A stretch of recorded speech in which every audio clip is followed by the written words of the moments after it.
শুভ দুপুর বন্ধুরা। আজকে আমরা রান্না করব পাট শাকের তরকারি। দেখো, পাট শাকটা যদিও বা এটা আমার মায়ের রেসিপি, মাই বানাচ্ছে। এটা খেতে খুবই সুন্দর হয়।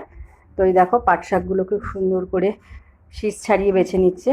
এইভাবে বেছে নিলে পাট শাকটা যে একটা লোদ লোদে ভাব হয়, সেই জিনিসটা হবে না। আর পাট শাককে যত তোমরা একটু বেছে জলে ভিজিয়ে রাখবে, যে কোনো শাক জলে যদি ভিজিয়ে রাখো খানিকক্ষণ, দেখবে যদি পাট শাকে কোনো পোকা থাকে, কিছু থাকে, তো নিচে ওগুলো পড়ে যায়। তো মাও সেইভাবে শাকটাকে ভালোভাবে ধুয়ে নিয়েছে, ধুয়ে শাকটাকে কুচিয়ে নিচ্ছে। পাট শাকটা খেতে খুব সুন্দর হয়, খেতে ভালোও লাগে। এটা বিভিন্নভাবে বানানো যায়। অনেকে এগুলোকে রসুন দিয়েও খায়, তো সবাই তো রসুন দিয়ে পছন্দ করে না। কড়াইতে জিরে, রাঁধুনি আর শুকনো লঙ্কা ফোড়ন দিয়েছে। ফোড়ন দিয়ে দেখো, এটাকে একটু নাড়াচাড়া করে নেবে যতক্ষণ না এর গন্ধটা ওঠে। এটা খেতে খুব ভালো হয়। তো এই যে গন্ধটা উঠে গেছে, এইবার পাট শাকটাকে দিয়ে দিয়েছে। পাট শাকটাকে যতক্ষণ নাড়াচাড়া করবে, পাট শাকটা নরম হওয়া পর্যন্ত নাড়াচাড়া করে নিতে হবে। আর এটাই কিন্তু খুব ঝোল খেলে হবে না, একদমই অল্প গামাখা মাখা ঝোল বানাতে হবে। তো এটা খেতে এই কোনো মশলাই লাগে না, গরমের জন্য এটা খাওয়া খুবই উপকারী। খেয়ে দেখবে।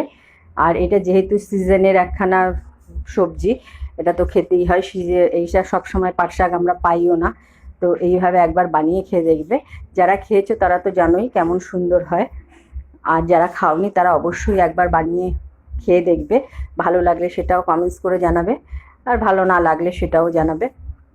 তো দেখো, এই যে নুন হলুদ দিয়ে পাট শাকটাকে ভালোভাবে নেড়ে নিচ্ছে। যতক্ষণ না নরম হবে ততক্ষণ পর্যন্ত নাড়বে। একটু ঢেকে দিলে তাড়াতাড়ি নরম হয়ে যাবে।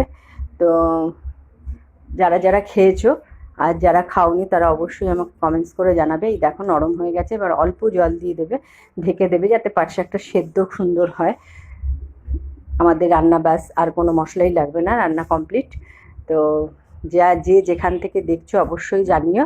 আর এই গরমে সুস্থ থেকো, ভালো থেকো।